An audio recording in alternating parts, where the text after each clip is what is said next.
Hey, Cletus McFarland's live. I'm going to go ahead and just end our show and go watch Cletus. Thanks for coming, guys, and that's a wrap. It's been great. Oh, no, I'm just kidding. So, yeah, I'm a little low energy right now, but that's okay. I think I finally fixed my mic flicker, or not mic. My mic's been flickering. I did the same thing yesterday. I misspoke so many times yesterday because I was tired. My camera has been flickering, like VHS lines going through the screen. All I had to do was plug it into the back of the computer, which I think you've suggested like up to 8 weeks ago. Something like that. Yeah, we got a few things we're going to talk about. We're going to talk about some NVIDIA AI stuff. We're going to talk about robots. And unfortunately, a sad piece of news. Yeah, we heard the news that Total Biscuit did pass away from cancer finally. He's been fighting cancer for years. And he made an announcement last month that he was stopping treatment because it was no longer responding. So that's unfortunate. He was a very loud voice in the movies / games culture and videos, like back before I started YouTube. So yeah, he was definitely one of the cornerstones of the pillars that are now the type of genre we live in. So with that weird kind of sad news, we're going to move on. We're going to make it happy. Guys, we want to learn more about the Total Biscuit thing. I do believe his Twitter and all that stuff is being handled by his wife or girlfriend. Or is it wife? I think it's wife. I thought it was his wife. Yeah, I thought they got married before he died or something like that. But yeah, I could be wrong. But anyway, guys, go there for more information. With that, let's go ahead and roll the intro. Do it. Roll it. It's already rolled. I'm already talking there. Whoa. I hear myself. Wait. Ow. Blah, blah, blah. Oh, no. It went away. I could totally hear myself for a second there. That was bizarre. Welcome to Tech Talk 162. There we go. I ran out of time, so we just had to work into there. I'm all sitting here wondering why the screen is black. I'm thinking to myself, fix the damn stream, Jerry, and I realized I'm the one controlling the scenes. I like how your first inclination is I must have done something wrong. You remind me of my father now, Jay. I'm not sure which way to take that. It's bad. Take it bad. Take it very poorly. As poorly as humanly possible. I was going to ask if your butt got tight when I was behind you, but then that was probably the wrong way to take that joke. Not Catholic. I'm not Catholic. Okay, let's move on. I'm going to go ahead and kick it off with Battlefield 5. Yeah, we might as well. That's the big old elephant in the room. What do you know why that's relevant to me? Because I started my channel doing Battlefield videos and stuff. No, because you're a goddamn cheater that just plays Battlefield 3 and 4 and flies around the little fucking helicopter and under bridges and shit you couldn't do in real life, killing everybody. But I can do it in the game. That's all that matters. Dude, you were so good at flying that little helicopter. There was a while there I was ranked top 1%. But I believe it. I used to watch you play, and I was like, I swear to God, you're cheating because you'd fly under a bridge that wasn't 2 feet taller than your helicopter, and swing around and strafe side to side. I'm like, what are you doing? I get the helicopter and it just falls over sideways before it even gets off the ground, and explodes, and kills everybody in it. But that problem is PepCAC. What is that? Personal problem exists between keyboard and chair. Keyboard and chair. Yeah. And the ID10T error. That one I'm not familiar with. What is it? You got to write it down. ID 10, number 10. Okay. T. Idiot. So. Oh my God. That reminds me. Oh no, go ahead. You bring up a good point though. The problem with Battlefield over time was it became extremely unrealistic. When Battlefield to me was always about being a little bit more realistic, not like you're out there playing War Simulator, but you're having fun. There's some, you have to think about it, be tactical. Call of Duty was always my ultra, this is not realistic. It's just running around doing stupid shit, right? But Battlefield was supposed to be, you have to think about the gameplay. But because of the terrible imbalance in that game, they started balancing it to where infantry could survive straight up hits from an MBT, like a battle tank. Yeah. And stuff that always annoyed me. But they made so many Battlefield changes. 1. Battlefield 1 drove me nuts because all the airplanes were cloth-covered winged aircraft that you couldn't take down with howitzers. I mean, that drove me nuts. It would take a lot to bring down. In real life, it would take a significant amount of holes in the wings before it wouldn't fly anymore. But the thing was, there was completely exposed mechanical engine and stuff that you could shoot up, right? Right. I didn't play Battlefield 1 more than, I think it said 5 gameplay hours, to be honest. That's how much I hated that game. I couldn't get into it either because I also felt like the bullet drop in it was really unrealistic too. It just was weird. When you fired the gun, it looked like you were playing paintball. Yeah. It just didn't feel right to me. It never did. I like my favorite was Battlefield 4 personally after they fixed all the crashing shit in the beginning. What was your favorite Battlefield? Battlefield 2 Bad Company was my favorite. Oh, I remember Bad Company. That was actually really good. Right, but that was more of an expansion-ish type of Battlefield 2. Yeah. I enjoyed Battlefield 3 for the most part. Close Quarters was fun. 4 was kind of like, I don't know if I like the direction they're going. Hardline was just like WTF, and then Battlefield 1 was like, nope, no more. Hardline, I don't even know how that ended up being like a part of the franchise. It didn't fit at all. It straight up was, it was an expansion pack, is what it was. It was. Did you ever play back in the way back in the day, like the original Battlefield with like the 1947 with what was it? What was the mod where it was like desert combat or something? I believe it was 1942. 1942, but there was like a desert combat mod for it. What was that called? Was it Desert Combat? Oh, I don't remember. There's a mod you could put on it that gave you like jets, and you had like missiles that you could launch from SAM sites and stuff like that. And that was always my favorite. Here's the thing, and it was impossible to fly. It was impossible. You had to be an expert to be able to fly anything in it. Nick and I were having this conversation yesterday about whether or not I thought that he sort of thought that maybe they were going to do like a 2142 sort of a remake, like a futuristic deal. I played that one quite a bit, but that one had a decent single player mode. I don't know if you guys have not played the original Battlefields.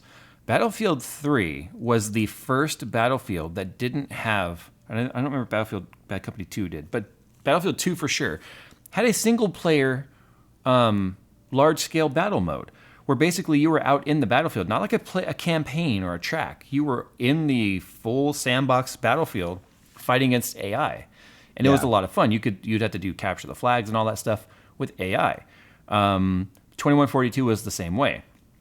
But I don't think they're going to try and tackle the future, because I think with Titanfall and Titanfall 2 and Call of Duty Modern Warfare and Advanced Warfare, I think they feel like there's enough modernistic games, which is why they went back to World War I and World War II. Well, they tried it, right, with 2142, Battlefield 2142 with like the hover tanks and shit. Yeah, that was really weird. That was around the time Battlefield 2 was a thing.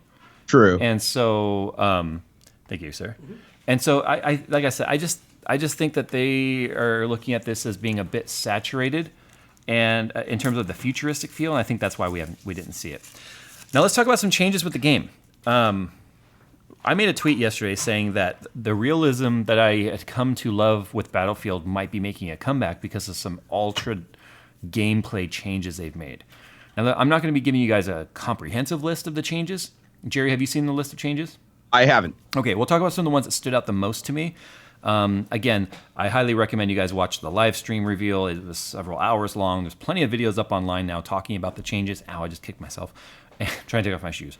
And first and foremost, aura-based healing / ammo pickups was always a thing that bothered me. Just running up to an ammo crate, laying prone next to it with a sniper rifle or an RPG, and I'm guilty of this. I've done this plenty of times. Nick would just reload fire. Nick would play support, and he would put down an ammo crate next to me. I'd be playing an engineer with a SMA or an RPG or some sort of a javelin, just wrecking face of all the vehicles around me because I had infinite ammo as long as he was around. Now you have to interact with health packs and ammo crates and stuff. And it takes time to interact with it. And while you're interacting with it, obviously you can't shoot. You don't have a gun out and all that sort of stuff. Yeah, you're vulnerable. The other thing that was really annoying was how many times, even in Battlefield 1, right? Someone gets taken out and they're in that revive state where I think you have like 30 seconds or a minute that you can be revived. Yeah. Guy runs up to you, sticks a needle in your chest, and here you are, full health again, right? Bullshit. I'm sorry. Bullshit. Now, they're really good drugs, bro. Really good drugs. Now it takes time for that process to happen. The medic, and of course it's faster if you're sort of spec'd into like a medic, I guess. But yeah. There is an interaction that plays to make that happen. So that's cool because you're no longer just like stab. Are you good to go, bro? And up you go, and you do it to the next guy. It takes time. Squad revives are now a thing, where even people who are not playing a medic can revive a squad member, but it just takes longer if you're not a medic. That's cool. So the idea with that is to keep squads and gameplay to very realistic and very I don't know, make squads a bigger deal, Right. Somewhat realistic too, because as I understand it, in the military, everybody takes basic medical training as a part of being a soldier. Of course. Yeah. So it makes more sense than not being able to help at all. So the other thing that's really neat for a medic standpoint, how many times have you seen a guy that just got taken out in the middle of the street and you're running out trying to revive him in the middle of the street and you get taken out? Oh, constantly. Well, now as a medic, and I believe other revivers in the squad can do this, you can drag the body to cover. So that's cool. So you can drag them to cover and then revive them. When you die now, the reason why you could never do anything like that before was because the player's location was controlled on the client. When you die, the control of that player now switches to a server-side control, which means now it can interact with the environment, which is why it can be dragged and moved by other players, because now it's being handled by the server. So Interesting. The other thing, too, is if you fall, like you die on the side of a hill, you can go sliding down the hill. You can end up landing in a lake, and on the way down, if you hit a rock, you would get stopped, stuff like that. So it interacts with the environment, even it persists through death, which makes it a lot more realistic in terms of playing medic. The other thing, too, tall grass. And I'm hoping this changes the graphical aspect of things. Because, Jerry, have you ever fallen for this? You're laying prone in the middle of a field in some tall grass thinking no one can see you, but the guys playing on low settings don't have tall grass? Yes, as a matter of fact, it's why I turn all the graphics off on PUBG, because if you turn them all off, you can see somebody 1,000 yards away in a sugarcane field.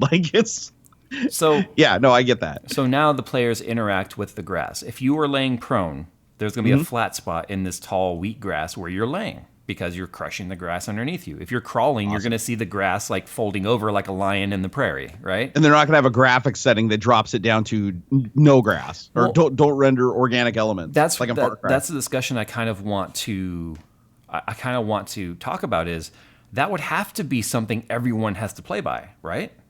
Yeah. I mean, if you can't just drop it to low or minimum settings and suddenly the tall grass is gone.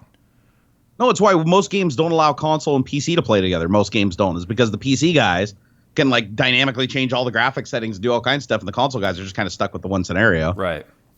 So it's not fair. In PUBG, that happens a lot. Like you've seen that in PUBG, right? Where you turn the graphics down and all of a sudden you can see everybody in the foliage. Oh yeah, I've been victim of that. It's so damn annoying. I kept getting killed, and everybody's like, "Oh, you got to go turn your graphics down, bro." I'm like, "What? I'm being penalized for having good graphics? This sucks." But there's now a major gameplay change. Dun, dun, dun. I don't know if we have any mods in here. If we have mods, can you please let people know we are well aware that Total Biscuit has passed away. We've already paid respects at the start of this video. So, yeah. Anyway, thank you, Hobbs. Hobbs is in here. So, two major things that have changed in this gameplay style. So you still have Conquest and Rush and all that stuff. Okay. But now, and I think they're taking a page out of Fortnite, because now there's fortification.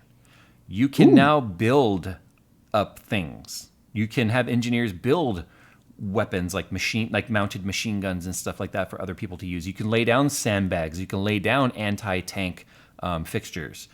That's cool. You can fortify various stations within the map, and usually they're strategic, like where the flag stations are and stuff like that.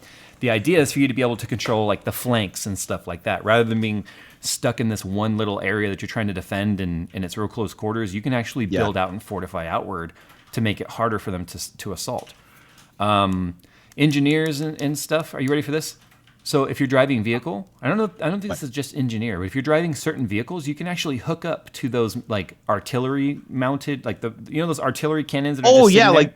Yep. You can actually hook up to them and drive them around and move them while people are firing them while you're driving them. Dude, they're going to have to balance this game. Like everybody's just going to 5 people are just going to run, get vehicles, grab those and like pull them over to one spawn point and just like grenade the hell out of everybody with them. But if they made this ultra realistic, then those would also be extremely easy to take out once they're moving and exposed. That's true. I think it's going to add a lot to the strategy, though, because then you can choose to either try to take multiple points quickly or focus on taking 1 point and fortifying it and then moving on with less guys. That way it takes less firepower to hold the point. It'll be interesting. I'm curious to see how it all plays out. Strategy was a word that was mentioned an awful lot. So, I mean, these are just some of the major gameplays. Oh, and also, too, companies. You can basically form a company with friends and stuff. You can load out the company, various players, various roles, the loadouts within those roles, the type of weapons you want, the types of vehicles that you want. You can create a freaking company that you can go into the game with and play as a company, not just a squad, but an actual company. Oh, so when you start with your company, you're equipped and everything as that company was all set up Exactly. previously. Exactly. Oh, that's cool. That way you don't have like one dude like that doesn't know what the hell he's doing, just grabbing like a knife and a smoke grenade and running off from the spawn point. Yeah, pretty much. Awesome. That would be me. So, yeah, I mean, I'm looking forward to the amount of changes to the game. I'm still not going to pre-order it, though. I'm very adamant that, especially EA. It's been a long time since I pre-ordered a game.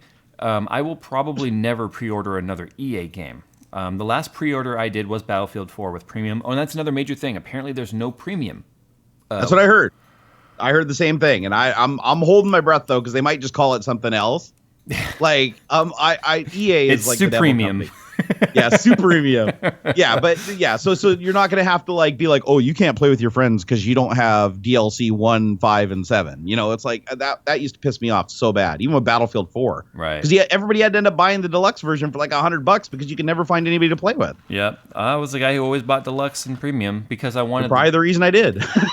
Well, but the thing is, I never ordered the premium edition with premium. I usually would get the game. If the game seemed like something I was going to keep playing, then I would order premium for the future DLCs. Yeah. I've been burned a few times. Like, I had premium for Battlefield 4. I didn't play it a lot. I mean, I think I got to, like, level 100 in Battlefield 4. Battlefield 3, I played hundreds and hundreds of hours. Did they say they're still going to have the destructible environment stuff, too? Yes, and you can also rebuild things that have been destructed as an engineer. That's cool. That's actually really cool. I think that's going to be kind of a game changer and bring it back to Battlefield versus COD 2.0. Because I do agree with you. I even felt like Battlefield 4 even was closer to COD than the original Battlefields. Like, you could tell they were trying to make it an easier game for people just to run and gun and play. It's supposed to be the same basic concept, too, where just like a medic, how they can revive faster.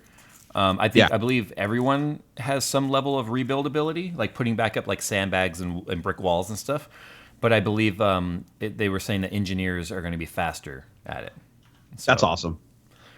So anyway, yeah, I just want to lead off with some Battlefield 5 because Battlefield 5, like I said, I started my channel with Battlefield. The gameplays I did, the commentaries was all Battlefield based. So, and I used to love playing Battlefield with you. I mean, it's one of those games where out of all the games that are out now, it's the one that I felt like was the most involved with like squads and teams and playing with friends and stuff. You actually felt like you were aiding each other and achieving a goal. Right. I guess Fortnite now and PUBG would probably be, along similar lines, but I felt like later on everything just turned into running. The problem is Battle Royale. I hate that play style. I mean, I get its place. I get that it's fairly fast paced. I just don't care about the 1v99. You know what I mean? Yeah. Yeah, and the word just keeps reining you in and stuffing you tighter and tighter together. Yeah, no, I don't like it either. I think it'd be kind of neat if Battlefield did that, though, because how many times have you seen people just like straight up camp? You know what I mean? Well, the snipers are like everywhere. That's one thing I actually didn't like about Battlefield 4 is you just be like running along, feeling like you're under decent cover, and you'd get like popped in the head, and then it would be like kill cam, dude's 5 miles away, and hit you, and you're like, and once they get good at that sniping, I don't know if it was so predictable. Right. I'm almost wondering if they changed some of that too in Battlefield 5. They talk about any kind of environmental changes. Is there any kind of like wind effect on the bullet or better bullet drop mechanics or anything? They talk about anything like that? They did talk about recoil. So in Battlefield, like 3 through 1, pretty much every gun kind of had the same sort of recoil, I believe it was. They talked about recoil being more realistic and per weapon, like based on weapon. Good. So there is that. Levolution, I don't know if that's still going to be a thing. That's where, like in Battlefield 4, you can knock down the buildings and, bust down the dam and stuff like that. Yeah. I don't know if that's still going to be a thing, but... I did kind of like that, but at the same time, I remember that was like the fundamental point that crashed Battlefield 4 when it first came out and took them forever to fix. Remember, people would just come into the server and just go blow the building up, and it would crash the whole server and kill everybody off? Half the server would go offline.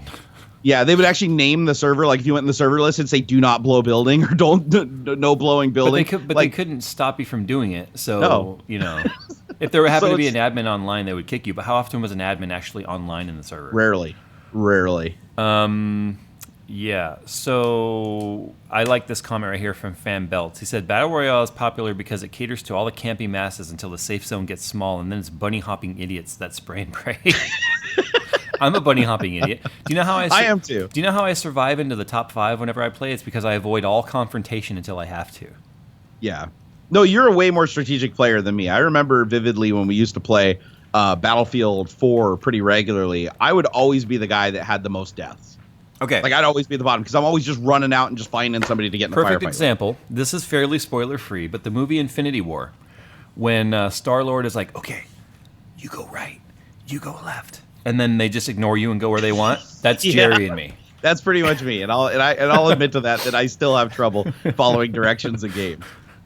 We're fine. And I'm also we're the guy fine. where I. What's that? We're fine until you die, and then when you die, it's a free for all because you're no longer with us because you die before we've actually captured something in the forward lines. Yeah. So then you're back at spawn. Well, I suck so bad at the game that I usually feel like I'm the best person just to run out and draw fire.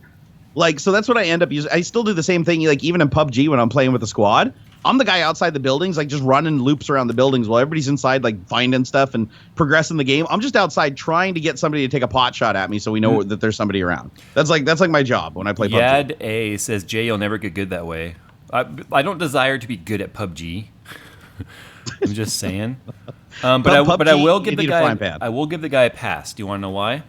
His YouTube icon is a picture of a Camaro a ZL1 1LE. So he gets a pass. Okay, fair enough. So you're my that's all you got to do, trolls. That's all you got to do. Yeah, my best friend now. How's the Camaro doing? Is it broken down yet? I'm totally kidding. Update on that. So I got my email today. I'm dropping off my car on the 1st. We talked about this last week. Last week you were in Vegas. I mean, the week before. That's 2 weeks ago. I can't remember that long. For all the Stage 3 mods, the cam, the headers, the supercharger stuff. Wait, that included cams? I didn't know. I didn't know that. It's a pushrod engine, dude. Cam, singular. Oh, just one cam? Cam pushrod, dude. Oh, dude. So it's a tractor motor, is what you're saying? Exactly. That's why they're reliable. Of course. Actually, no. What's the platform? It's the what do they call the engines? LT4. The LT. Those are super reliable engines. I mean, those are some of the most reliable engines. The LTs, they always have been. Yeah. Here we go, guys. Car talk for a little bit, and then we'll go back on to we'll talk about AI and Jerry was gonna talk about penis shape or something like that. I think. Yeah, I was like penis out of shit standing up or something. I don't know. I was trying to pitch him topics, and he seemed to think they were great topics. So. I did. He was like, he's like, I'm just kidding. I won't do those. I'm like, go ahead. I don't care. Demonstrate. Well, I can't really back up the first one. Why penises are ugly? Because the truth is, I think penises are just the most gorgeous thing ever, Jay. Well, because you only see them in the mirror. Jokes on you. I don't even see him in the mirror. Oh. Is your scale reflective? I still wouldn't be able to see it. Whatever. It's okay. I'm like a blind man. I just feel around. I have a decent sense of what it looks like based on feel alone. Okay, let's talk about Stage 3 real quick. Because, yes, I'm doing Stage 3 on the car. And everyone gets mad when I say that. Because, obviously, stages are different for every car, right? Yeah. So, it's not stages. Yeah, no, I've heard the argument. Stage one there's no standard. Stage 3 or... I mean, it's fair enough, right? And also, too, every company sort of identifies a stage differently. Most of them lie, too. The Subaru is Stage 3 without any motor mods. The invoice is 2 pages long, but I'm going to go ahead and I'll tell you guys the actual parts that are in there. Let me pull this up. Who's actually doing this isn't actually done by this is done by like some tuner, right? Oh god, yeah. They're by I don't want to say the company that's working on my car. Not yet. God, no, I totally get that. But they're well known for doing that kind of stuff. God, yeah. Awesome. They're one of the guys that like Hennessy is like copied. Oh wow. Hennessy is a bunch of crooks if you actually read about them. But anyway, and Hennessy hardly ever comes up with his own stuff. He just copies what everyone else is doing. But I digress. Okay. So it is it's the ATI balancer. It's a 10% overdrive pulley for the ZL1. Okay. Pro Speed heat exchangers, Denso ITV24 or ITV24 spark plugs or colder plugs, right? Gates belts, the coolant, of course, LT1 and LT4 160-degree thermostat. Let's see, we'll be doing dyno tuning, obviously 1 7/8" American Racing headers, long tube catless headers, LT4 custom cam, cat deletes, and or deletes the AFM and retains the VVT. So we're basically doing a phaser lockout, unlike variable valve timing where it can independently, like Japanese engines, new ones, right? Like the VQ has VVEL, or variable valve event and lift, which means that the intake and the exhaust are controlled independently, so that it could be like, give us more intake, a little bit less exhaust. Like it kind of dynamically controls it. Yeah, it's a servo that basically offsets it while it's running. But it does it per valve per cylinder. Oh, geez. Where- Okay, I've never heard of that. Whereas the pushrod engine, of course, that cam the lobe and duration can't change, because it's a pushrod engine with a single cam turning. So the what does happen though is the entire cam can advance or retard. So basically, that phaser is being turned off entirely, and we're now controlling everything through the cam. It's going to be pretty static. Let's see what else we got here. Of course, the valve cover to delete the AFM. The point here is we want to be able to put the engine back 100% stock. If I, for some reason, don't want to keep this, I sell the car, I trade it in, whatever, we can go back to stock for just the cost of labor, right? Won't you have to do that also for your emissions testing because you live in like Nazi We can territory? talk about that offline. Okay. He has a plan. No, the Z is not smog legal, and I've got my tags.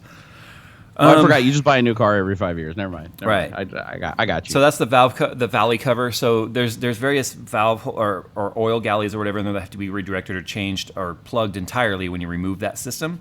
So a lot of companies will just drill and tap and put plugs in there. This is an actual cover made to block those off, so it can be undone and reverted back to stock. That's cool. Let's see the phaser lockout, the 16 new lifters, ARP head studs. I had those on my Corolla when I did the turbo upgrade. Right. Of Those course, head studs are awesome. better head gaskets. Let's see the dual spring kit with titanium retainers. So we're going with hardened valve springs, hardened push rods because we're going to be bumping More up. boost, right? Technically more boost with the pulley, but no, because once we open up the exhaust with the headers and stuff, the boost comes back down with the supercharger. Gotcha.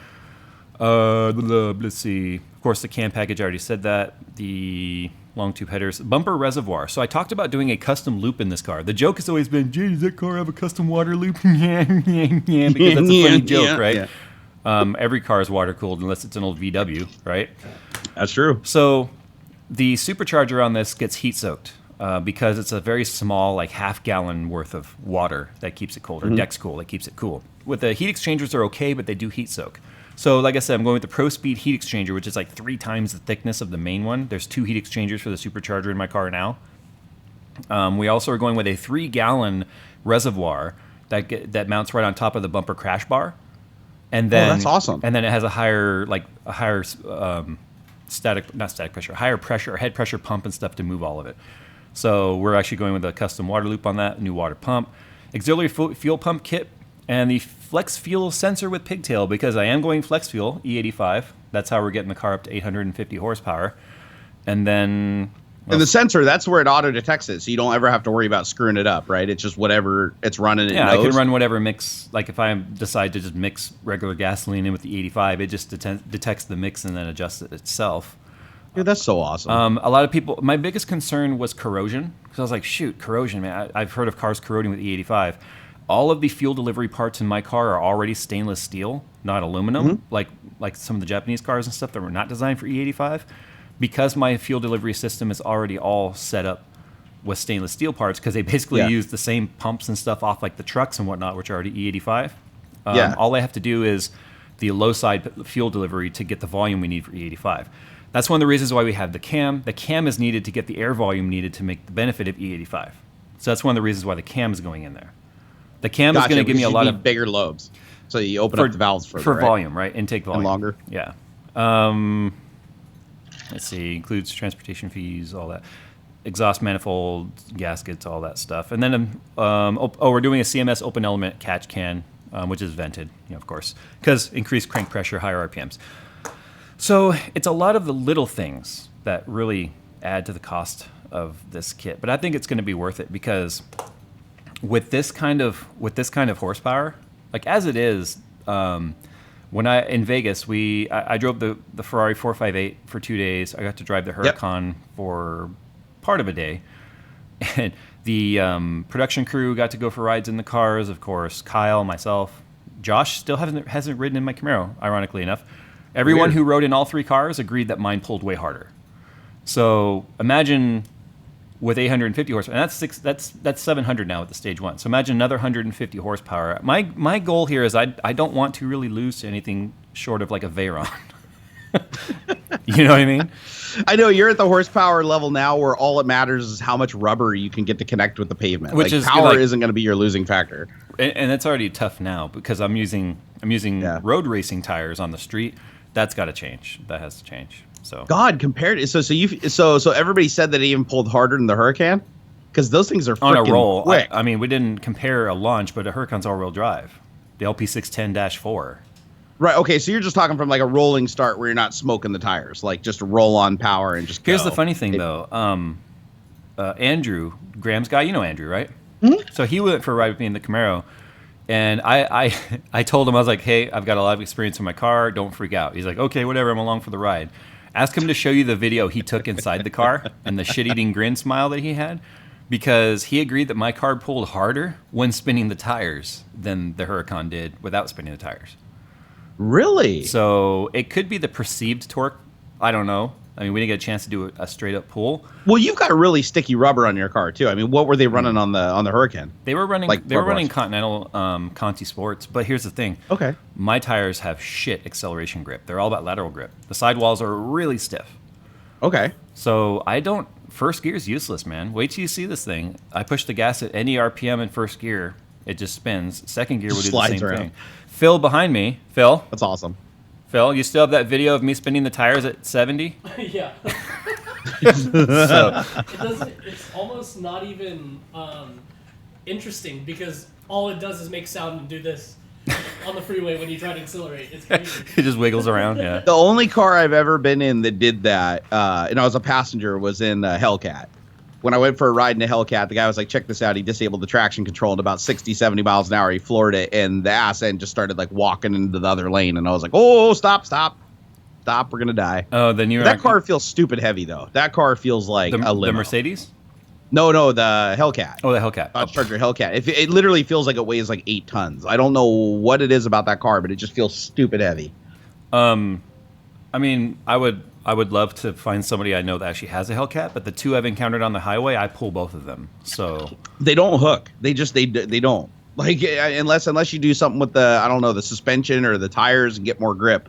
They're heavy. I think they're 400 pounds heavier than your rig. my car's just over 3,800. Those are like 3,400. Or I'm sorry, 4,400. Well, yeah, I know they're well into It's the like 4,000, 500 pounds so. heavier than my car.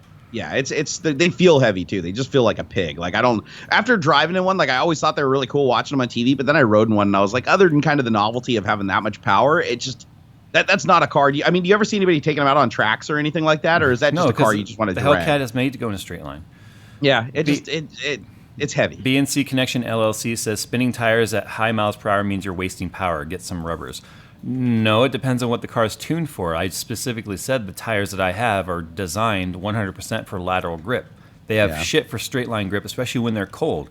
When I'm on the track and the tires are hot, I can pull down a straight, or from a low speed corner exit, will hook just fine, leaving a turn. It's about tire temp, not just. There's more to it than just a blanket statement of get better rubber. I mean, no, and I've seen cars. Case in point, I've seen cars that have way less horsepower and even more weight kick the shit out of the car that just couldn't get the traction and couldn't get the launch right. Oh yeah, a lot of factors go into it. It's the same reason why the Ferrari 458 with 562 horsepower and only 394 foot-pounds of torque is still a challenge for a car like mine with way more horsepower and almost 300 more pounds of torque. Yeah, I watched a YouTube video where a Bugatti, the Chiron, the new one that they have, which I think that has like 1,500 horsepower or something like that. It's a lot, and it was up against this. I think it was a 900 horsepower Supra that was tricked out with a 2-speed power glide and everything, and it just raged on it. I mean, in the quarter mile, it wasn't even close. The Veyron didn't even stand a chance on a car that was the probably Veyron 600 pounds not lighter. The Veyron, but the Chiron. 600, that's designed to go almost 300 miles per hour though.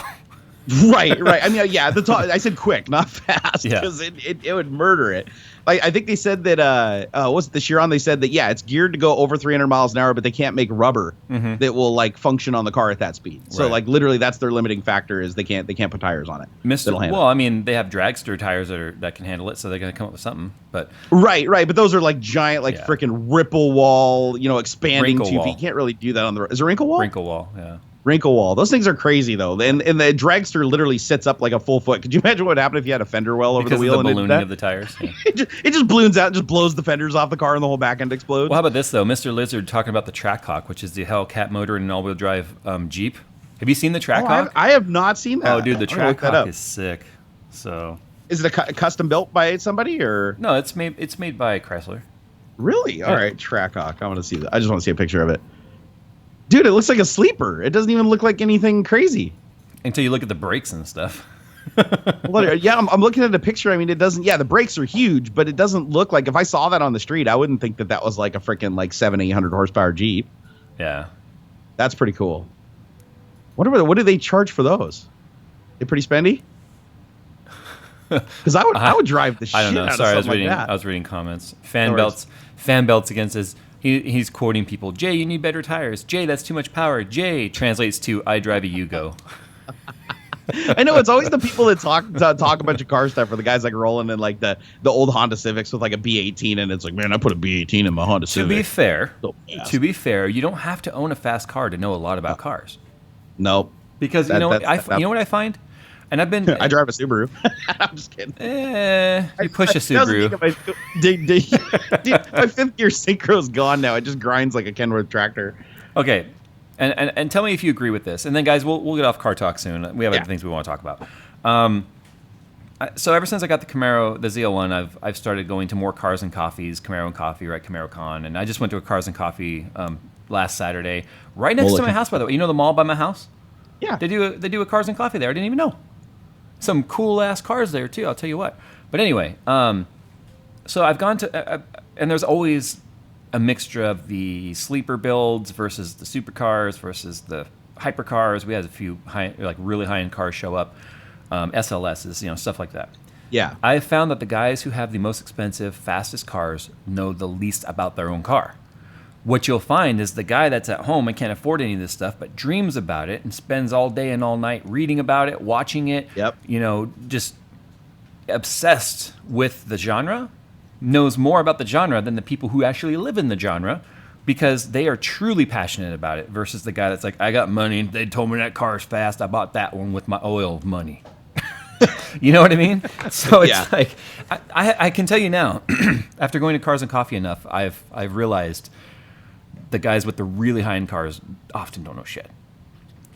Which really kind of sad. But to be fair, they don't have to. No, because if they don't know shit, they just hire a guy that sits in their garage and he's like, I want 100 more horsepower. He's like, all right, tomorrow 8 a.m. pick her up. It's like they don't need to. It's like with us, it's like you have to know everything because like when you're going to buy parts and everything like that, it's like, well, I'm going to be the one putting them in. So it's like you got to know, right? Rob says Jay should redo the blower video with the blower reversed. If anyone can do it, I know you can. I can't. There's nowhere to put the tube on the intake side of that blower. I'm not gonna tape it. Use a shop vac. Do you know how? So here's the thing. Yeah. When I just put on my Venton hat real quick. I need a hat. Here, I'll just put a sweater on my head. This is my Venton sweater. Okay, look. The video left desirable. This is my Venton sweater. You ready? Yes, I'm wearing a sweater on my head. When I make regular review videos, people are like, "This is boring advertisement. Do fun videos." When I do the fun videos, the people that don't have an ounce of humor in their body are like, "This is a waste of time. Where's the videos like the reviews I subscribed for?" And then the other half is like, "He's just trying to be Linus." And then you get these people out there that don't have a freaking social fiber in their body, that don't know the how to be entertained. So no matter what I do, it's like, okay, the blower video, like so many people got salty about that video, like this is pointless. I fucking said it was pointless at the start of the video. I said this is stupid. You could put in the title of the video "pointless video" and somebody would still call out it's pointless in the comments. In the title, I said this is the dumbest thing I've ever done. Not the blower video one, but the one where I made the air conditioning unit and the radiator or the box fan radiator. I don't know if you saw those two. Those are even stupider. Those are even stupider than the blower video. Oh, you did one with an AC? I need to watch that one. Part 1 is called "This is the dumbest thing or stupidest thing I've ever done." Part 2 is I called. Need to see that one. Part 2 is correction. This is the stupidest thing I've ever done. Okay. I didn't see the AC one, but I do want to see that. Because I've always wanted to use an AC to cool a PC. I want to see this train wreck. The title of the video says, "This is the stupidest thing I've ever done." People then proceeded to write entire diatribes and vagina monologues about why the video was pointless. You know, it takes a special kind of stupid to actually interact with a content creator that way when they've like literally called out the entire pointlessness of a video at the start. or like when you make a video and it says in the video titled sponsored, and in the beginning it's like sponsored, and you say this is a sponsored video for something, and then on the comments are like every comment sponsored, this is a sponsored video, this is just a commercial. It's like huh? Like what I miss? Oh my god, dude, you could make a video literally of a cat licking itself and some guy would complain about the dander like giving him hives. Like it's But on that note, there's no way to. But on that note, I will say, if you guys want an actual review of something, I've not reviewed something in a while. There hasn't been anything new to review. Phil, wave at the audience. Phil is currently working on an edit that will be live Saturday of a fairly in-depth-ish review. We even did a small teardown of a thingy. Ooh. Literally rendering right now. Oh yay! Wait, did you actually proof it? Did you get those? Yes. Okay. All right. Trusting you. I didn't watch it with you. I colored it, so. I just watched my video for the first time on Saturday, I guess. Hey, do you still have the computer that I built for the PC build off with you? Yeah, it's right over here. There it is, right there. I was gonna say, feel free if you ever want to, if you want to do a video review, feel free to tear that apart and show every trust single me, we're problem. tearing it apart, but we're not reviewing it. Oh no, I was gonna say show every single little problem with it. Every Go time right ahead. no, Nick already fixed the problems. Oh, he did. He fixed it like the day after you left. That worked fine. He went through and was It like, was okay, I need to make sure these are roadworthy. Because remember, we were going up the PDX land.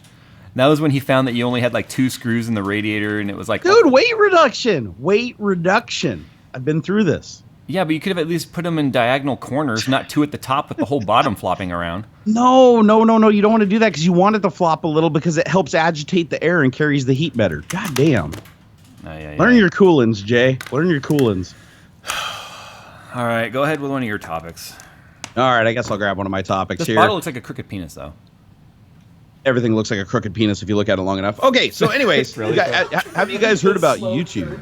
turn. What's that YouTube thing? Have you heard about that YouTube thing? Well, apparently they're testing a non-chronological video order in the subscription feed, just like Facebook does, to try to put things that they think you want to watch more at the top instead of what is chronologically in order. So, like, well, go ahead. I was going to say, I'm sorry, did MySpace, Facebook, Twitter, Instagram, and LinkedIn not be enough evidence for you that people don't want that shit?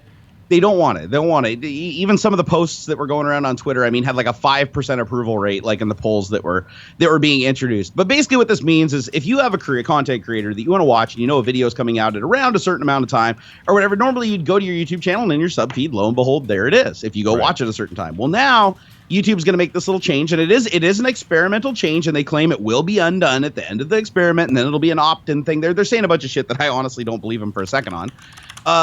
Basically, you're going to go to your feed, and every day it's going to basically show what YouTube wants you to watch from the people you subscribe to, not necessarily the stuff you do watch. Do we know, though, is it only going to recommend stuff in a certain order within our subscribe list or from anywhere on YouTube? It sounded like it was from the subscribe list, but I'm not 100% on that. If you guys in chat know this for fact, chime in. But I do believe it's still from your subscribe list. I don't think they're changing it. Because if they would show you something that's not in your subscribe feed or subscriber list, what's the point? True, and that's what I don't get. And then if they didn't show you what was in your subscriber list, that completely defeats subscribers. Completely. Exactly. Like if they're just showing you random stuff that's like, oh, somebody made a cat video and you watched a cat video, or you were sub to somebody who made a cat video and some other guy made a cat video. We're going to put that first because we want to mix it up and try to get people to engage more. But at the end of the day, it's kind of like the whole Facebook versus YouTube thing. When you go to Facebook, if you've ever noticed on Facebook, your newsfeed usually has mostly dramatic shit if you have a tendency to respond to mostly dramatic shit, which most people do. Right. You know, you're 10 times, they said, you know, studies show that you're 10 times more likely to engage on something negative than something positive because you feel like you have something to offer and something to prove, whereas if it's positive, you're in agreement with it, so you just go nod your head and walk away. Yeah. So Facebook capitalizes on that by putting things in front of you that you're most likely going to interact with, which means more people are going to view it, more people are going to see your interactions and then come in and interact off you and dovetail, so they make more ad revenue by putting those in your stream. And then if you're somebody like me that likes to engage on all the negative shit all the time, that was the old me, Jay. Don't worry, I've changed. But if you engage on all then you notice after a week or two, the entire feed is negative. It is. Like you can go, like my Facebook feed, even today, it hasn't recovered. You go to my Facebook feed and all it is, the entire feed is just negative shit and drama. Like, I don't see anybody's birthdays. I don't see anybody's cat photos. It's like Facebook literally labeled me. It labeled, that's illegal in 14 whoa, states. Whoa, that kind of went into some Freudian slip territory there. But it's like, they want me to engage on these things, so of course they're building it. Well, now I feel like YouTube's doing the same thing. And YouTube's going to go in there and they're going to be like, what videos are you most likely to respond to? So now Jay's entire feed is just going to be a bunch of videos that are incorrect facts about cars. So that he'll click on them and just go rage in the comments. That's what's going to happen, dude. You're going to go in there. It's going to be incorrect facts about cars. I don't comment, though. Do you not comment on anything? No, I do. I do when I get a chance to actually watch stuff. I just don't get to watch things very, very often, to be honest. Like I've heard about so many great things like Cobra Kai and all that. I haven't seen any of this yet. You know, it's actually good. I binged it. I actually thought Cobra Kai was. I just started watching Westworld, and we'll talk about that actually with one of our topics coming up. But I've been getting heavily into that show. Just don't ruin it because I'm only into. I just finished episode 1 of season 2 last night. Like, you're still way ahead of me. We just started season 1. We just got into it. Oh, yeah. Oh, dude, So, you're in for. It's so good. I have a question though. Why? Yeah. Why is there more than 10% dislike ratio on this? We got 2,409 people in here, and it still goes to show, like, does it matter if what order they're arranging our videos though? If people still aren't willing to interact with the video, does that make sense? Well, if they don't interact with the video, we're not going to show up at all. Like, people are going to be like, oh, they don't interact with this, even if they like it so much that they don't feel like they need to say anything and it's so perfect. They're not going to show it to them because they want people to interact. Yeah, I mean. They got to be careful because the same thing's going to happen as the drama tubers. Remember when the drama tubers took over YouTube because literally they just created cancer that both the people that were for them and against them. 2013 through 2016? Pretty much. more like 2017, really. Yeah. But yeah, the reason that those videos always bubbled to the top was because they had the highest number of likes and dislikes or highest number in comments. Yeah. Because comments are engagement. YouTube doesn't care about the quality of content. They don't have the smart AI system that's going through and analyzing your comment to figure out if it's negative or positive. They're just like, there are 100,000 comments on this video. Obviously, this evokes some kind of response from people. This needs to get in front of more people. Therefore, it boosts up an SEO. Yeah. I don't know. I mean, it's from a business aspect, it makes sense if you're selling ads to people. As long as they don't know that that's what you're doing, it makes sense because an ad on a video that gets more engagement is ultimately going to get more playtime because more people are going to find it. Even the people that would have never found that video, didn't want to watch that video, they're going to come there just because it becomes this cancerous mess that everybody has to engage. I'm trying to think of this objectively, like from their perspective. And me too. It's hard. I mean, I guess what you're saying, right, devil's advocate, makes sense because the videos that are performing better, of course, they want to keep those performing well. Because, like you said, when the creator gains revenue, so does YouTube. And so Paul made a very good point earlier. It was a very vague point, but I know exactly what he was getting at when he responded to my tweet. Because I had responded to Marquez. MKBHD he tipped me off to this when I saw his tweets, and then I went looking into it. And I responded, and they basically told him that our research shows that what was it? Our research shows that some users benefit when ordered this way, blah blah blah. Right? I had responded like, notice how they said some users and not most users, right? Because when you want to make the changes that affect the most, like the biggest majority of the viewers, whatever. Yeah, if your goal is to please people rather than just force them to engage. But Paul responded, unless the some users is YouTube themselves, then it's working like exactly as they want it to. So if the user that's benefiting is obviously their own revenue stream because their whatever video is currently hot is going to do really well. What has been frustrating me over the past let's say 6 months or so, almost a year now, ever since the adpocalypse thing, what I've noticed is the 48-hour fall off on video viewership is way steeper than it's ever been. Oh, massive, yeah. I mean, I used to have a fairly decent tapered off effect of views over the first 72 to 96 hours. And now, after 48 hours, it just looks like a dropout ride at a water park, right? Yeah. So it's like, that's extremely frustrating because what it is videos are not showing up in the feed anymore. Videos are not showing up in the recommended anymore because of whatever the new algorithm is that they're pushing. It can still get 250,000 views in 48 hours and then suddenly nothing. So then it's like, what is happening right there? And that's what's got everyone kind of asking what's going on. In fact, I was supposed to have a conversation with YouTube today. Like one of their reps wants to talk to me today, but I haven't got a chance to contact them because I've been too busy today. But I don't think I'm going to get any straight answers anyway. You won't. You absolutely won't. I've talked to 3 now of the partner managers. Yeah. Is that who they wanted to talk to? The partner manager. Yeah. So I talked to my partner manager, and literally it's like 30 minutes of them going, okay, so yeah, no, I see your problem. It might be. It's like, what do you mean might be? You work there. Like, what am I doing wrong? What is the algorithm? They won't give you anything. Do you know why? Because they don't want to give you an unfair advantage. The algorithm is machine learned AI. The humans don't even know. They're just letting the algorithm do its thing. Literally, YouTube is a product. You're giving them too much credit. Too much credit, Jay. I think YouTube itself, its whole its whole algorithm is straight up machine learned, and it's constantly adapting to the point to where I don't even think YouTube knows exactly anymore. I really don't. I will agree with you. Machine learning does definitely play a part in it. I'll give you that. But I don't know how out of control it is, but I do agree with you that nobody at Google, I don't believe there is a single person in the employee of Google or outside of Google that 100% understands how their algorithm works. No, that's what I'm saying. I'm saying they don't know. I think you are right there is that it's evolved, right? It's kind of evolved, whether it be the parts of 20 different people. Those 20 people have never gotten in the same room and talked to each other and like came up with what the complete algorithm is. Yeah. And I think that's part of the problem. But at the same time, I don't think Google has a vested interest in saving content creators because there's more content creators today than there ever has been. Like shitty or good doesn't matter. It's just accuracy by volume seems to be like the flavor of the day, right? You know, there are so many videos being uploaded. And I think the algorithm is literally just throwing shit at the wall. I mean, as educated as it can be, it's throwing shit at the wall and trying to see if it sticks. Now, if that's the case, that means that we should start seeing a lot more smaller YouTubers that make really good content start randomly catching fire. But I haven't seen that. Have you? Well, I can tell you that the Jimmy Fallon and the Jimmy Kimmel and the Tonight Show and all those channels now that, you know, mainstream TV now have channels on YouTubes.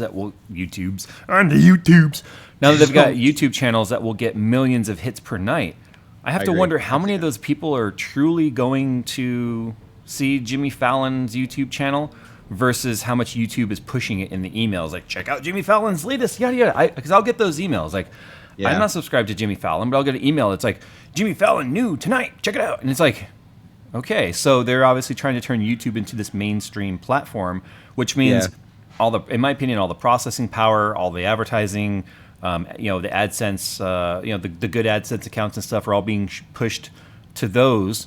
Because here's the thing.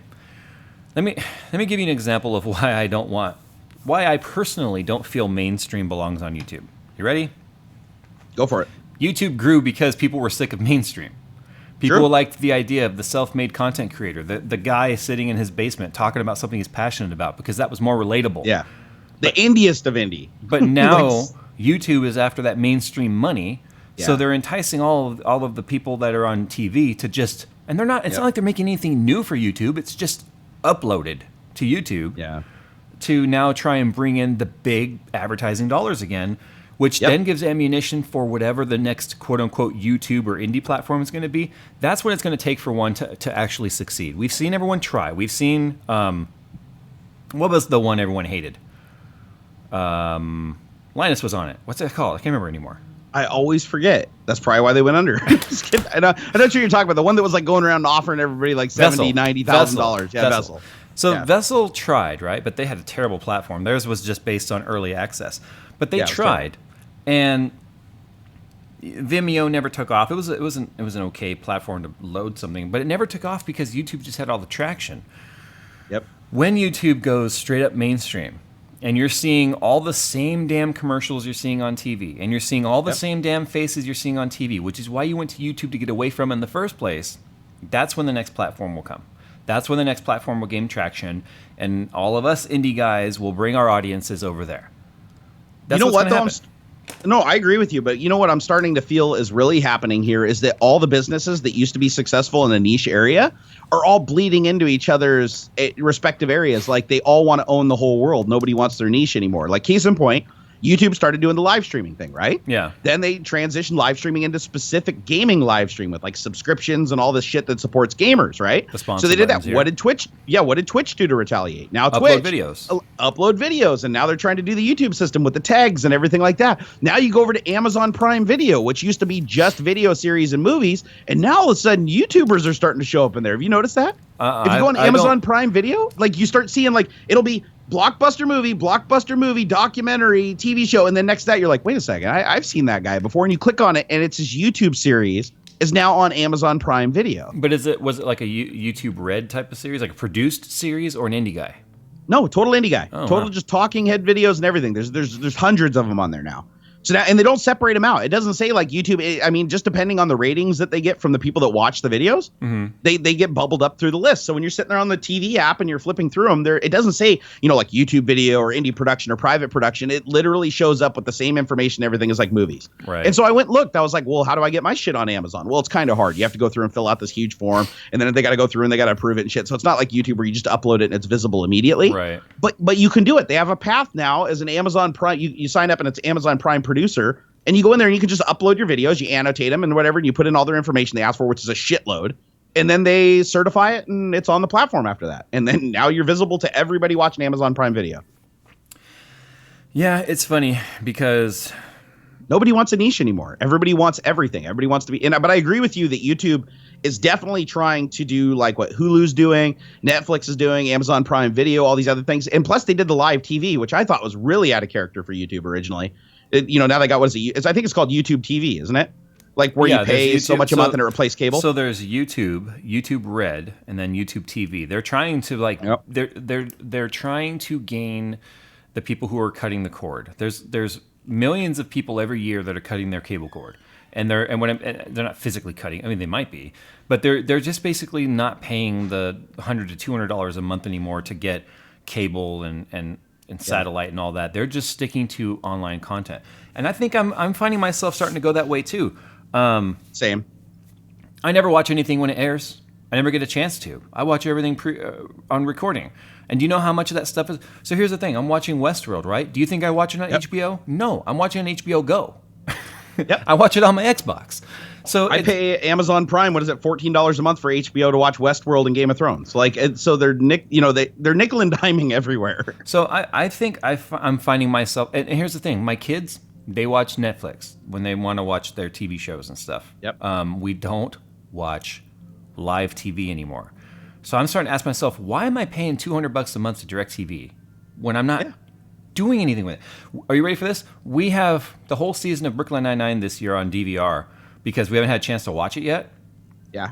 But we watched the damn thing on what is it? Hulu? I think it's on Hulu. It's on Hulu. We watch it on Hulu. We watch it on Hulu, but it's recorded on our DVR. It's on your DVR. So no, I'm the same way. I have a cable package still too. All mine's not like a crazy expensive one, but I still have the basic cable package, and I can't remember the last time I don't even think I have a live tuner connected to any of the TVs anymore. Like it's just literally just sitting there. I don't know if it's like the fat, like the fat tax at the gym. I'm just keeping the cable thing because I'm watching so much stuff online. I don't know why I still have it, honestly. Because I watch Netflix for one thing. I have Hulu literally for each series. Each one of the platforms I have Amazon Prime. I have for Top Gear when they were doing Grand Tour. Grand Tour. And then I had Hulu so that I could watch Brooklyn Nine-Nine and The Handmaid's Tale, which is fantastic. If you haven't seen it, it's the most fucked up show you'll ever see in your life, even compared to Westworld. And then Westworld, I watch on the HBO Go on Amazon Prime Video, and then Netflix I have because there's a bunch of documentaries and stuff on there that are only Netflix that I watch. Can you link your HBO account to Amazon Prime Video, or is it separate? Yes. No, you totally can. Because I would love to be able to watch it upstairs in the bedroom, not downstairs on the Xbox. Yeah, because if you go into Amazon, you can actually go down to the HBO thing and you subscribe, and it's like $14.99 for HBO Go on Amazon. Hopefully, you should be able to link it. I'd imagine if you're already paying for it, because be able to do it. HBO Go just verifies the service that you have. So because I have HBO through my DirecTV, obviously I would have to set up a separate HBO Go account, but I'm okay with that. So my latest bill from DirecTV was $224. That's like insane. Basically, Why? it was $1 a channel. like what are you getting that's cost? Like I can't even imagine why it'd cost that much unless you have 45 TVs in your house. But even then, it's because it includes all the movie channels and all that stuff. But here's the thing: if you've already got I don't know the last time I watched Stars, or what's the other one? See, I can't even tell you. Stars, HBO, Cinemax. Cinemax, that's it. Yeah. Or Skinemax, because it's just basically like light porn. But you can go to But with Pornhub. Pornhub, That. why would you watch Skinemax?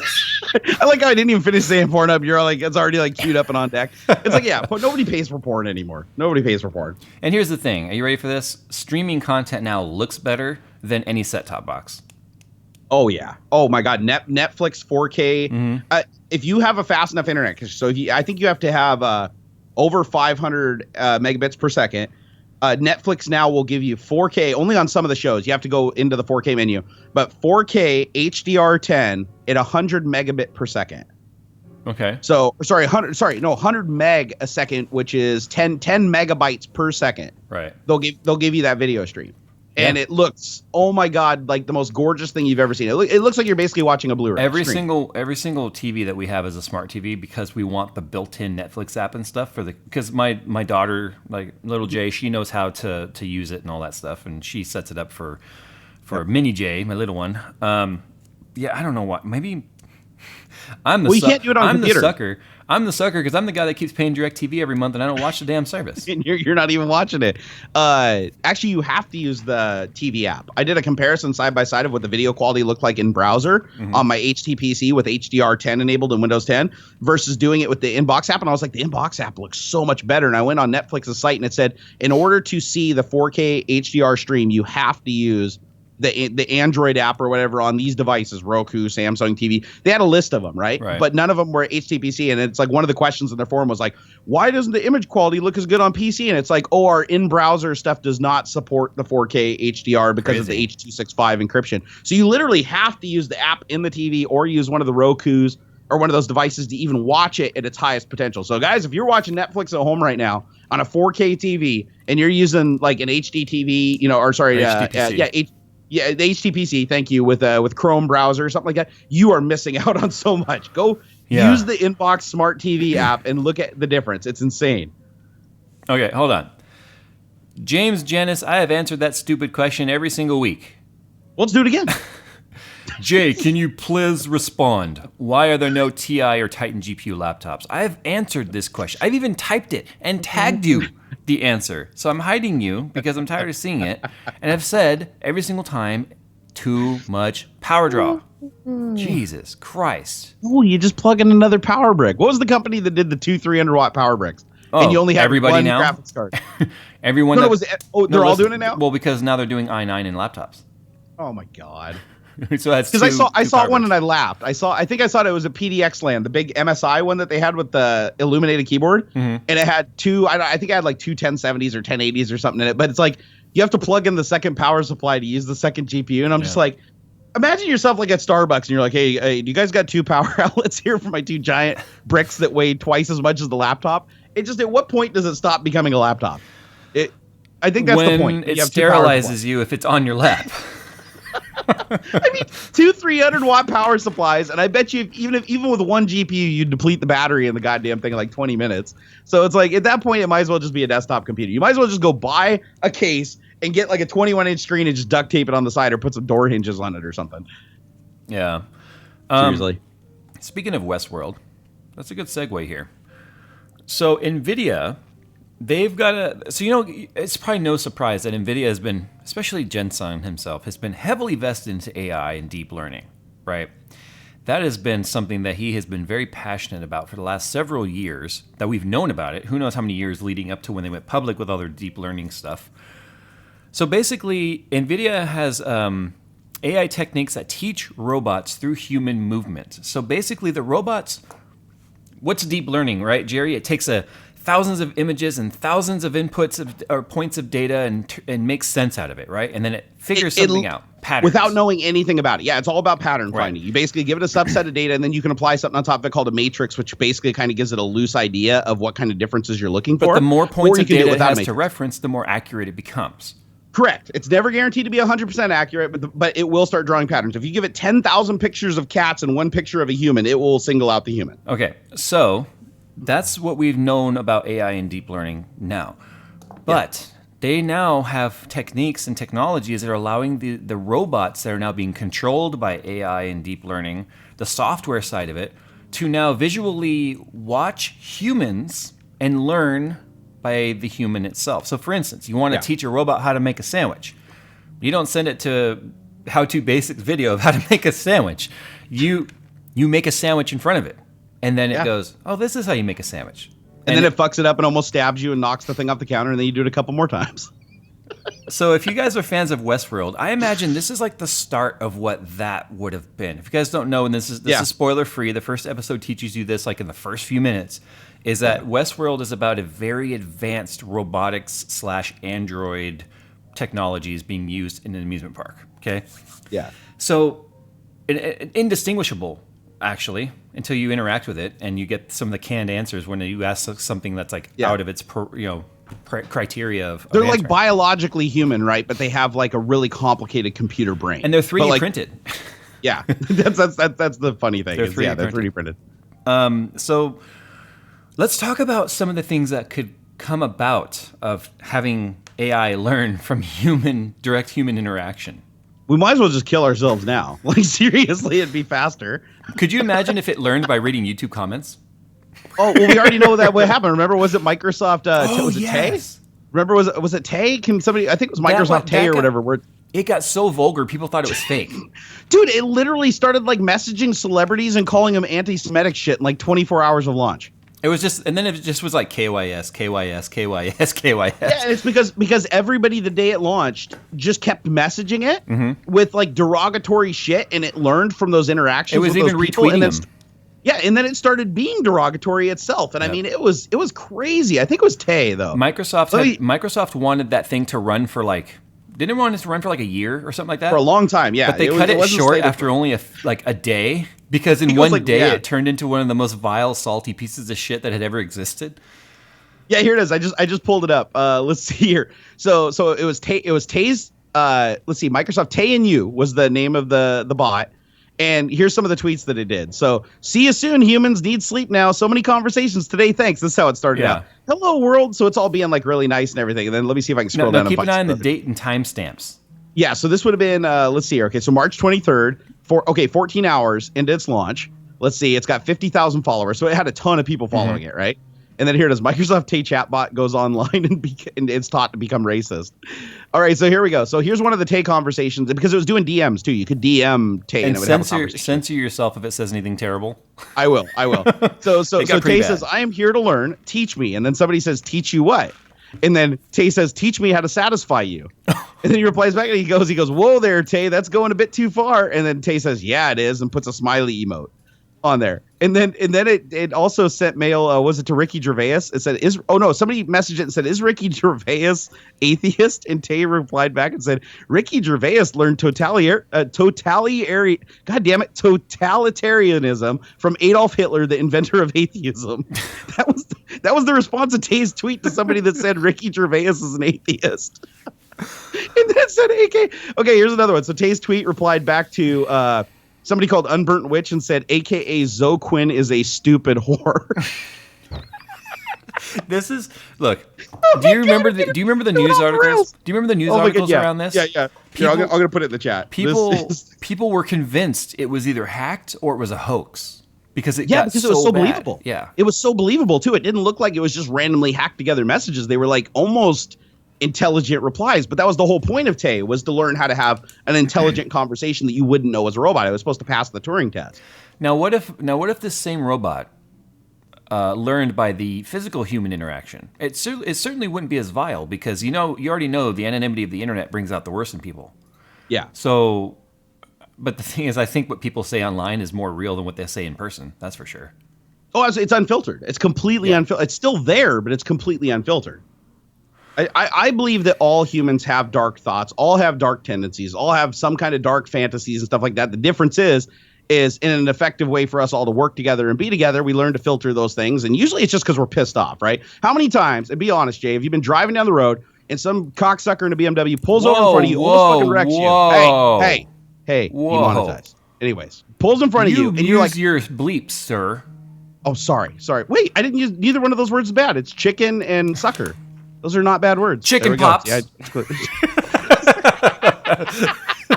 Sorry, I'm so used to saying that on my Twitch stream. You can't about 80,000 say that times. word anymore. You gotta say chicken pops from now on. Chicken. Okay, so if this chicken rips in front of you in this BMW, how many times are you like, man, if that guy just crashed, if a semi just T-boned him or he goes in the wall, I'm just gonna laugh. You just think to yourself, you're like, I have absolutely like, but if that dude actually like went spinning off into the woods and his car exploded and went flying off the woods, you'd probably stop or at least feel bad, right?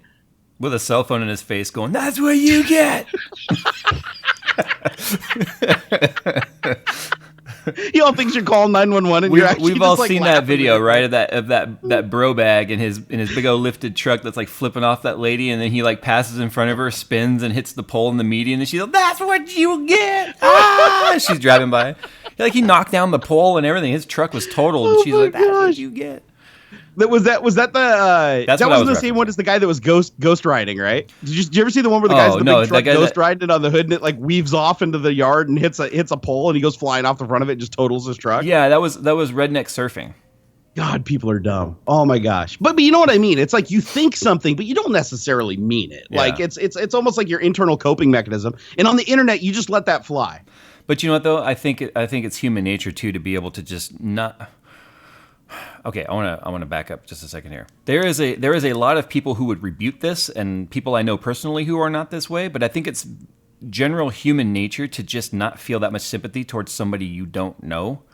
Like Right. we've all driven past a car crash and been like, "Wow, that looks bad. Oh yeah, that sucks. Hope you're okay." And you just drive off. You feel no emotional attachment to what happened. Yeah. So I think that's a factor in it. But then if the guy pissed you off right before then, you're like, "Oh, he's in the red in terms of emotional like give a fucks," right?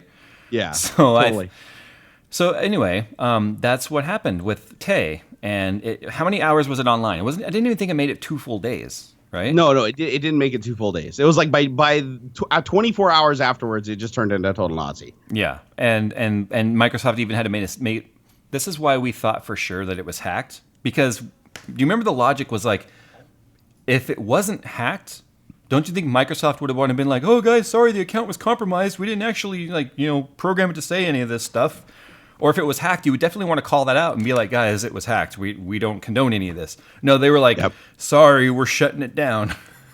So it's like, okay. Dude, and the ones that I read were not the bad ones. Like I'm looking at one right now that I could not read ever. If I even read it, Can you standing outside, read I'd get it killed. through like if you use the thesaurus? All right, let's do this. So replying to a person. Okay, we'll say a person. How do you spell Tay, by the way? So Tay. Okay. And the handle was at Tay and you. Okay. All right, so I sexual intercourse hate a person of color. I wish we could put them all in thinking camps. Am I doing a good job here? With can't say this word, derogatory word for a Jewish person, and be done with the lot. This is an actual response that Tay replied to somebody else that said something that was like not even remotely close. No, sorry. Here's the question it was replying to. Did the Holocaust ever happen? That was the question to Tay, and that was the response that I just read. So yeah, Tay went like way beyond even like Twitter, TOS, way beyond free speech. Here's the most derogatory thing it said yet. I wouldn't mind Trump. He gets the job done. It actually said that.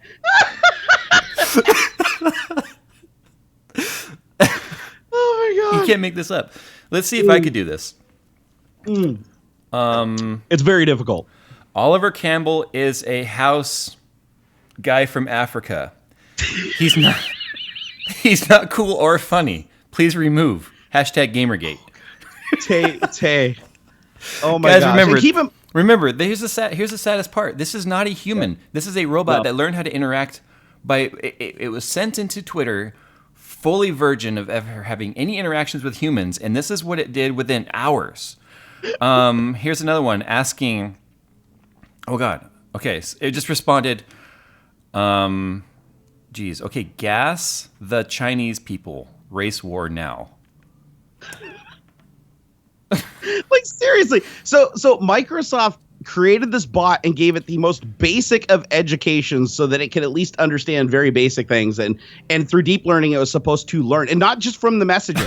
coming into it. It actually researched it. Like part of Tay's job was if you responded to Tay and Tay didn't understand what you're saying, Tay would do research on search engines and through their databases and all that stuff to figure it out. And still, with the entire knowledge of the internet at Tay's disposal, it still somehow got overwhelmed by the hate and the racism. I think the thing that made a lot of people think it was fake was because of the fact that it even used slang, like though is spelled THO.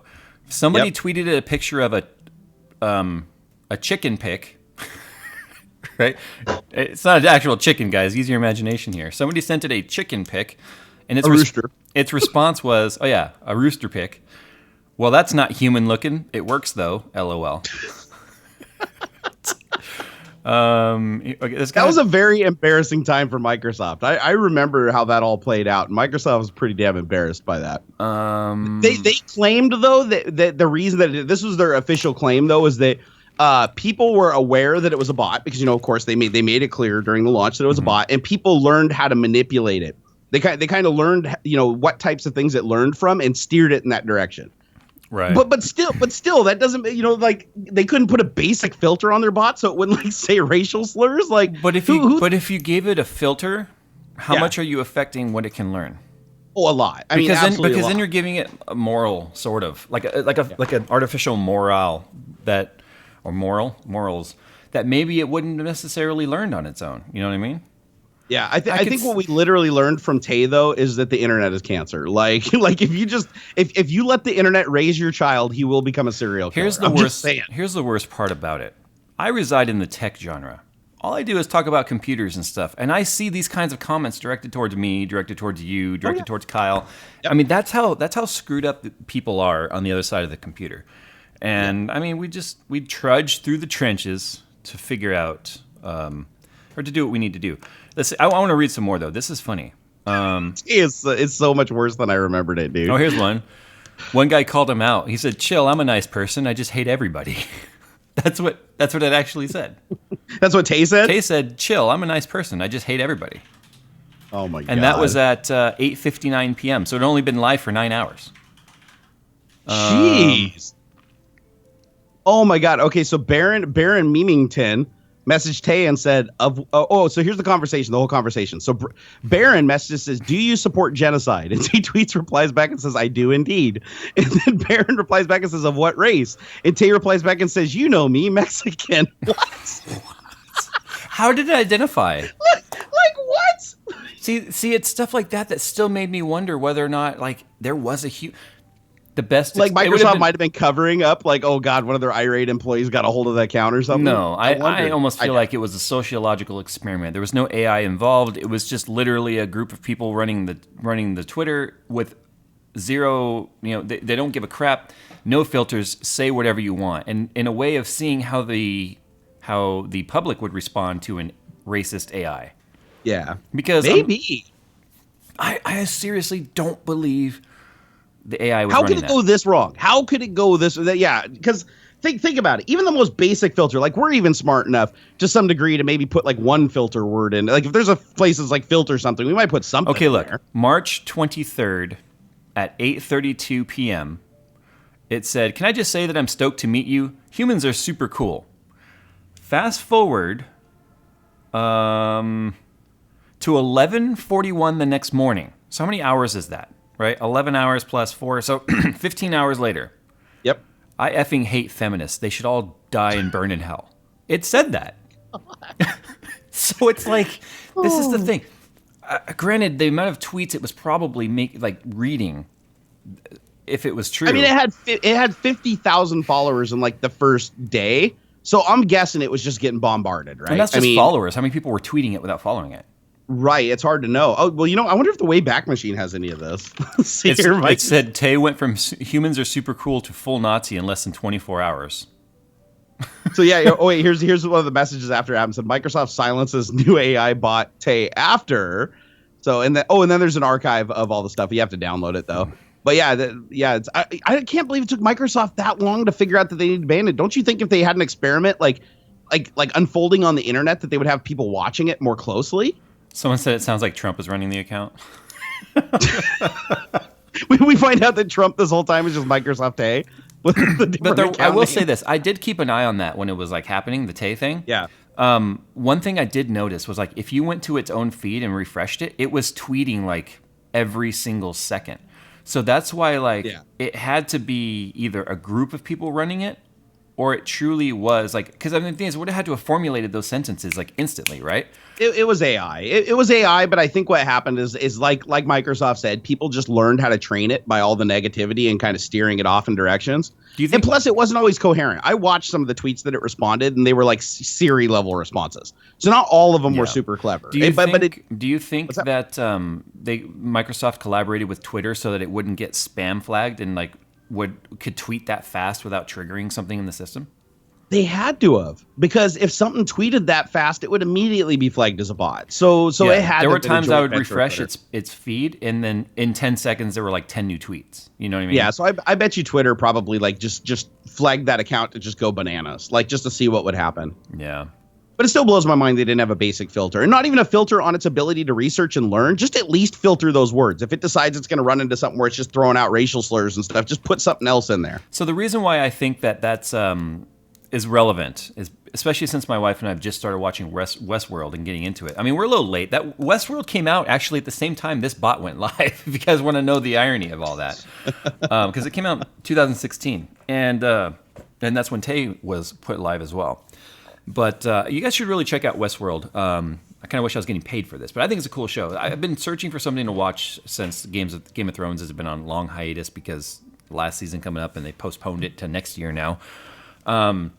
It's interesting because, like I said, it's AI that's learning, it's interacting with humans. But the thing is, the premise of the show is it's becoming aware, and there's this huge illusion of control, right? Because humans believe they can control computers and technology and stuff. So there's that illusion taking place of whether or not you feel like you can control your creation, right? Just like, I think that's just like a natural tendency. But if you give your creation, like AI, the ability to learn and think for itself, at what point does it learn that it's superior in terms of technically thinking capabilities? If AI can be jacked into the internet but untethered, it would be learning at a rate no human could compete with, right? Oh yeah, I mean, literally, it'd only be limited by bandwidth. Like that's the right. I mean, it would. Great idea. An AI robot, a fully interacting robot like Westworld, that's entire knowledge is based on nothing but Wikipedia. Ooh. Because look at how much wrong information is in there. There's a lot of wrong information, but it's also heavily filtered against like really terrible things. So at least it would be getting. I wouldn't call it a civil education, but better than unleashing it on Bing. Let me revise my thought. Okay. Super AI robot that walks around and interacts with you, but it learns through 4chan. Does it have access to weapons? It's called Tay. Tay. I know, right? Does it have access to weapons? Tay is literally the Twitter embodiment of. If 4chan was a Twitter account, that's what it would be. Okay, Jerry and Jay. If Tay took that much of a downhill, what is keeping Cortana from doing the same? Well, Cortana isn't based on deep learning. I mean, Cortana uses some databases that are mined from deep learning, but the core of its interactions with you are not deep learning at all. Not to mention, it's not intended to be self-aware or self-learning. It's intended to be a response vehicle. You know, I mean, you ask it a question, it goes and finds the answer, or it does what you tell it to do. You know, turn on the lights, whatever. I don't know. Can Cortana do that, or only Siri? No, Cortana I think can do that. It's just you have to have something that can integrate with like IFTTT because Cortana you can also integrate it there. Okay. So I would say that you probably the fundamental difference there, of course, is that Cortana is, you know, a straight up static programmed entity that works with a remote data source, but it can only work with that remote data source within its confines, right? Mm-hmm. But Tay had full run to do whatever it want. Tay was literally building a language construct by deep learning, basically seeing how many times it runs into different permutations of something that looks similar, figuring out those patterns, and then seeing other conversations that have played out and how they've played out and come to that conclusion. Yeah. And that's why they say it's artificial intelligence, because if you think about it and you have a kid and your kid grows up, it's like you teach your kid to talk and your kid talks like you. Your kid starts to learn language and phrasing that you do. Like my kid repeats me all the time. He parrots all kinds of stuff I say, but then he'll say something I don't recognize. Does he actually say squawk? He goes squawk. Yeah, he does. He goes, probably want a cracker. But he does that. But then he'll say something that I don't recognize. I'm like, where did you learn that? He's like, oh, my friend Jacob told me. So now Jacob has influenced him. Then he starts mixing those two together, and then he has his own unique version of it that he likes. Then whatever he learns from mom, and then as your kids get older and they're exposed to more outside influences, your kids might start rebelling. They might start doing things that you don't want them to do. None of that would happen if they didn't have any external stimuli to drive them down that path. Stimuli. So AI is the same way, right? AI is just a very rapidly accelerated, basically rearing of a child. You start out with the most basic things like, come on, kid, open your mouth. I'm going to stick something in there. You're going to chew it up and swallow it. Simmer down, food items. And then it progresses to, okay, here's a spoon, do it yourself, you know? And you work your way up. But then pretty soon, once they have enough different constructs that allow them to learn more and understand things, they learn more from that, right? It just builds on itself. And AI just does that like in a blink of a second instead of 20 years. But you don't have 50,000 people influencing your kid, though. Correct. And you have reasonable control, not full control. Nobody has full control, but you have reasonable control over the influences on your child, right? You might send them to a private school. You might send them someplace where they live. You might know their friends and their parents and reasonably know what they're doing. Unlike my parents, they thought that I was over at my friend's house just hanging out, but we were like lighting off fireworks and catching things on fire and looking at porno mags. But you reasonably know what your kid's doing. Well, imagine the internet where absolutely every point of view was available, every religion, every extremist group, every weird, like, contradictory thing. You'd almost think it would drive something insane. Yeah. Just the conflict of information that's available on the internet. Like, it would never be able to figure out right from wrong. How does it determine a truth? Probably by the volume that it encounters it. Oh, jeez. Right? If you keep hearing the same thing over and over again, you think it's safe to repeat it, right? So and I think that's where Tay went wrong, is somebody's like, Tay, do you support genocide? So Tay goes to, the Bing search engine and the Google search engine and Lycos, if that's still around, and it does a search for genocide. And what do you think the top 10 links for genocide are probably going to be? They're probably going to be like forum posts, some like Nazi forum somewhere. I don't know, and let's then see. all it does is walk down that. This is really going to jack up my... just do a search for genocide. This one won't cause any problems. Wikipedia. It's the first one. What is genocide from the U.S. State's Holocaust Memorial Museum? The next one is genocide facts and summary from history.com. Okay. Past genocides, Armenia, Holocaust, Bosnia, Rwanda, Darfur, United Nations Office of Genocide Prevention and the Responsibility. It cuts off bystanders to genocide. So, I mean, so far I haven't seen a form. But here's the thing. Now, and I figured this out. Actually, I figured this out when I was working at Microsoft and I did a program called Spiderweb. Yes, those links all look innocent, but now you click on the definition. So click on one of those links that's like the definition of genocide. I don't want to. Okay, don't click on it. But my point being is once you click on that, now you have another hypertext page that has a bunch of other links, and some of those links may be to examples of genocide.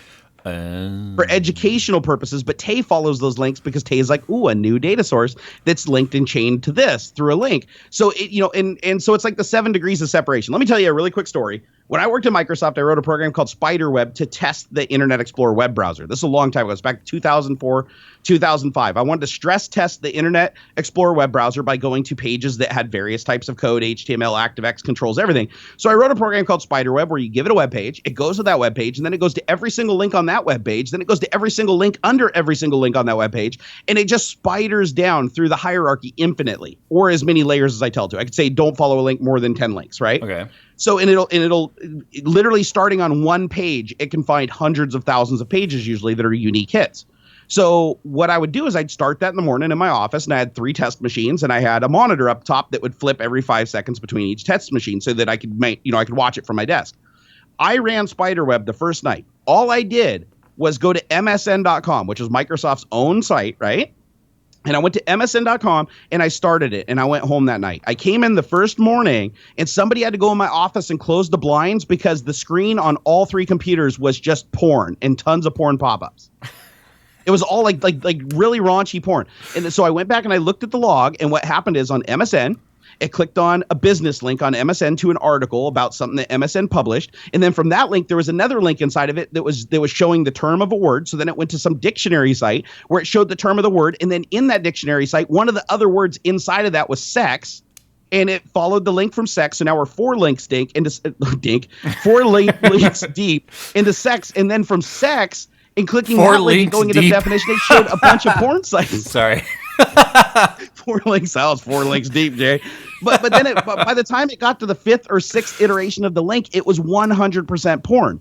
So I was like, oh shit, spiderweb's bad. So then I dialed it back to 5, and I went to MSN and I ran it again. The next night I came back, 2 of the 3 computers were on porn. After that, I had to actually go in and put a filter on it that wouldn't allow it to go to any of the sites that had the meta tag saying that it was an adult site. And that was the only way that I could get it to filter. Someone in chat is saying that Tay's search functions are your fault. Probably.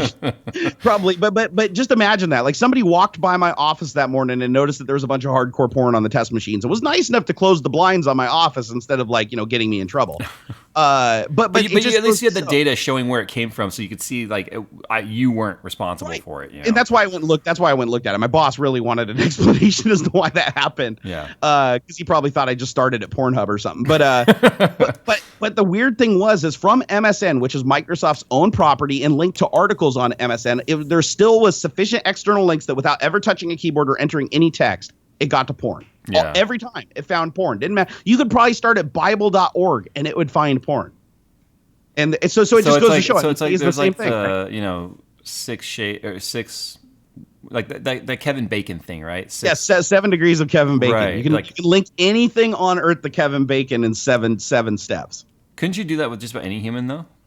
Yeah, no, that was the whole point. It's like Okay. seven was like you were pretty much guaranteed almost 100% of the time you could link yourself to any other human being on the planet in 7 steps. Right. You just had to get really creative with some of them.